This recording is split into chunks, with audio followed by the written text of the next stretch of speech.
So hello everyone, welcome back to Zero YouTube channel and sorry for being so late. थोड़ा सा काम में busy हो गई थी इसलिए थोड़ा सा लेट आया है वीडियो। ये फेज़ 1 का स्कोर कार्ड रहने वाला है। यहाँ पे मैं आपके साथ अपना फेज़ 1 का स्कोर कार्ड, अपने स्कोर्स शेयर करूँगी, किस तरीके से बहुत ही मिनिमल एफर्ट्स लगा के मैं फेज़ 1 हमेशा क्लियर करती हूँ। वो स्ट्रैटेजी मैं आपसे 1-2 दिन के अंदर शेयर करूंगी और फेज़ 2 की स्ट्रैटेजी उसके 1-2 दिन बाद आ जाएगी। So you don't need to worry. मतलब अब इस हफ्ते में मैं आपको दोनों स्ट्रैटेजीज प्रोवाइड कर दूंगी। फेज़ 2 में एक डिस्टिंक्शन रहेगा, एक ऑब्जेक्टिव वाला वीडियो आएगा जिसमें मैं आपको ऑब्जेक्टिव एग्जाम की स्ट्रैटेजी बताऊंगी और डिस्क्रिप्टिव का एक सेपरेट सेशन आएगा क्योंकि उसमें मुझे आपको डिटेल में बताना पड़ेगा कि डिस्क्रिप्टिव में what all you can do. ठीक है, तो दोनों को सेपरेट वीडियोस में लेके आऊंगी जिससे कि आपको क्लैरिटी हो सके। Okay, so let's get started without any further delay. सबसे पहले यहाँ पे आप चेक कर सकते हो, ये मेरा बर्थ डेट है और यहाँ पे आप मेरा नाम देख सकते हो। जनरल कैटेगरी से मैंने एग्जाम भरा था, ये सब आपको पता ही है। अब यहाँ पे जनरल अवेयरनेस में आप देखोगे मेरे 80 में से 31.75 आए थे। ठीक है, अब यहाँ पे आपको क्या फोकस करना है वो सारी चीज़ें तो मैं आपको बताऊंगी ही स्ट्रैटेजी वाले वीडियो में, but still for the time being मैं आपको एक चीज़ क्लियर कर दूं कि जनरल अवेयरनेस जो है, ये वाला जो पोर्शन है, आपको ये चीज़ दिमाग में रखनी पड़ेगी कि फेज़ 1 का जो स्कोर है that's not going to be added in final list, है ना। फाइनल लिस्ट में आपको फेज़ 1 का स्कोर काम नहीं आने वाला है। तो आपको फेज़ 1 में इतने एफर्ट्स डालने हैं कि आप बस क्लियर कर लो with a margin of 10 marks. ठीक है, 10 मार्क्स का आपके पास मार्जिन होना चाहिए। सो you don't have any doubt after attempting your phase 1 कि आपके डाउट ही आ रहा है, आपको ये लग रहा है कि यार पता नहीं होगा या नहीं होगा, फिर आप फेज़ 2 पे फोकस नहीं कर पा रहे हो। इसलिए you should have a margin of 5 to 10 marks, that's it. ठीक है, और हमेशा कट ऑफ एक ही रेंज में जाती है, इतना कुछ बहुत ज़्यादा डिफरेंस नहीं देखने मिलता है। बहुत कम कट ऑफ जाती है क्योंकि एग्ज़ाम बहुत टफ आता है। तो आपको सिर्फ उतना ही करना है जितना आप एग्ज़ाम में जाके कर पाओ। ठीक है, मतलब बहुत ही मिनिमल एफर्ट्स डाल के आपको करना है। तो मैंने भी जीए बहुत ही मतलब उस लेवल पे पढ़ी थी, सुपरफिशियल लेवल पे, जिससे कि मैं इतना अटेम्प्ट कर पाऊँ कि मेरा क्लियर हो जाए बस। ठीक है, तो जीए का स्कोर मेरा 31.75। अगेन एग्जाम वाज हॉरेबल, बहुत टफ एग्जाम था। जीए वाज ऑन नेक्स्ट लेवल। ठीक है, अब बात करते हैं इंग्लिश की। तो इंग्लिश में मेरा 15.75 आया है, बहुत ही कम स्कोर रहा।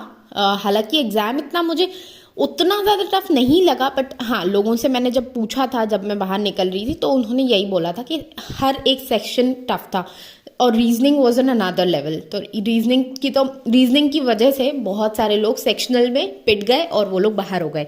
ठीक है, जो लोग इंटरव्यू दे के आ गए थे वो रीजनिंग में बाहर हो गए। तो आपको इतना एफर्ट डालना है कि हर किसी की सेक्शनल कट ऑफ और ओवरऑल कट ऑफ में आप थोड़ा थोड़ा मार्जिन ले चल सको।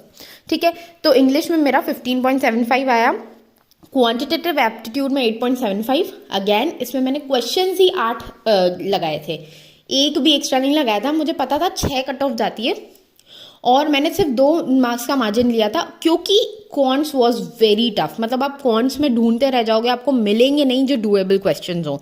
इसलिए आपको बेटर प्रिपेयर जाना है, कम से कम आप 10 अटेम्प्ट कर पाओ, जिससे कि इफ 1 या 2 क्वेश्चंस गलत भी हो जाते हैं, you are on a safer side. ठीक है, तो मेरा 8.75 आया है, वो नॉर्मलाइजेशन हुआ होगा इसलिए 0.75 एक्स्ट्रा आ गया। अब आगे बढ़ते, तो रीजनिंग में मेरा 15.75 आया। ठीक है, यहाँ पे कट ऑफ अगर हम देखेंगे तो यहाँ पे हमें कट ऑफ कितनी मिल रही है, रीजनिंग की कट ऑफ 9 गई थी। ठीक है, मतलब लोगों के 9 नंबर भी नहीं आए, इतना ज़्यादा। नॉर्मलाइजेशन भी लोग बोल रहे थे कि नॉर्मलाइजेशन बहुत गलत किया गया, but I don't know about that. But हाँ, आपको हर सेक्शन में, जैसे आप यहाँ पे कट ऑफ्स देख पा रहे हो, किसी की 12 है, जनरल अवेयरनेस की 12 है, वहाँ पे मेरे 31 आए। इंग्लिश की 4.5 है, वहाँ पे मेरे 15 है। तो आपको हर किसी सेक्शनल कट ऑफ में 10 नंबर का मार्जिन और जो फाइनल कट ऑफ है उसमें 10 नंबर का मार्जिन लेके चलना है। जैसे मेरा टोटल स्कोर आप देखोगे 71 आया और कट ऑफ से 54.25 गई है, मतलब 15 नंबर मैंने मार्जिन से ज़्यादा लिए। और देखो, ये कोई चीज़ बोस्ट करने की तो है नहीं क्योंकि अल्टीमेटली फेज़ 2 और इंटरव्यू का ही स्कोर आपका काउंट होने वाला है। ठीक है, इसके लिए मैं एक बहुत अच्छी चीज़ आपको अभी के लिए सजेस्ट कर सकती हूँ। आप एक प्रैक्टिस मॉक को तो जानते ही हो, आप इतने सारे उसके मॉक टेस्ट वगैरह यूज़ करते रहते हो। उसका एक फाउंडेशन कोर्स है आरबीआई का, वो मैंने लास्ट ईयर लिया था। वो काफ़ी यूज़फुल है। आप उसमें देखोगे तो आपको फेज़ 1 के जो मॉक टेस्ट हैं वो भी मिल जाएंगे, तो आप वहाँ से जाके ज़रूर उसको अटेम्प्ट करना।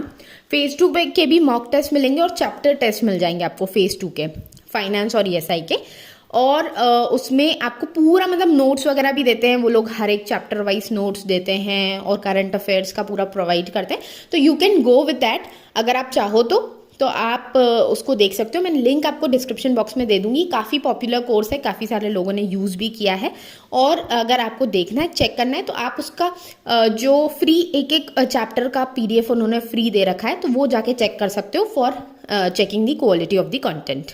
बाकी मेरी तरफ से तो आई रेकमेंड यू, अच्छा कंटेंट है, आप उस पर कर सकते हो, डिपेंड कर सकते हो। But ultimately it's your efforts, आपको खुद के एफर्ट्स डालने ही पड़ेंगे, चाहे आप कोई भी पेड मटेरियल ले लो। You can not just rely on like completely on a paid material, आपको खुद के एफर्ट्स डालने पड़ेंगे। बाकी सारी चीज़ें मैं आपको बताऊंगी अपनी जो अपकमिंग वीडियो है हमारा, जो हम शेयर करने वाले हैं कि कैसा क्या प्रिपेयर करना है, वो सब तो मैं आपको बताऊंगी ही। बट अभी के लिए आपको ये चीज़ करनी है कि आपको बहुत ही ज़्यादा किसी भी एक कंटेंट पे डिपेंड नहीं करना है, पहली चीज़। दूसरी चीज़, आप जो भी कंटेंट पढ़ रहे हो इस बिलीव के साथ पढ़ो कि इसमें से क्वेश्चंस आएंगे, क्योंकि कहीं ना कहीं आपका बिलीफ ही आपको आगे ले जाता है। ठीक है, तो दो चीज़ें हैं, दोनों कॉन्ट्रडिक्टरी हैं, बट आपको मतलब लगभग 2 सोर्सेज तो लेने ही हैं आपको, जिससे कि कुछ क्वेश्चंस अगर यहाँ नहीं कवर हुए तो वहाँ कवर हो जाएंगे। और दोनों सोर्सेज पे आपको फेथ रखना है कि हाँ इसमें से क्वेश्चंस आएंगे। ठीक है, बाकी अपन डिस्कस करेंगे डिटेल में कैसी क्या चीज़ें रहने वाली हैं, एक एक चीज़ डिटेल में हम बात करेंगे।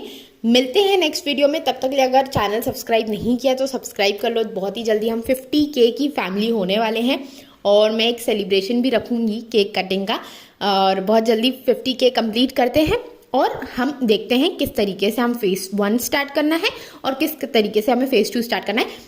बाकी अभी के लिए आपको दोनों को अभी से स्टार्ट कर देना है, डिस्क्रिप्टिव भी स्टार्ट कर देना है। सारी चीज़ें डिटेल में डिस्कस करेंगे। मिलते हैं नेक्स्ट वीडियो में, तब तक के लिए टेक केयर, बाय बाय।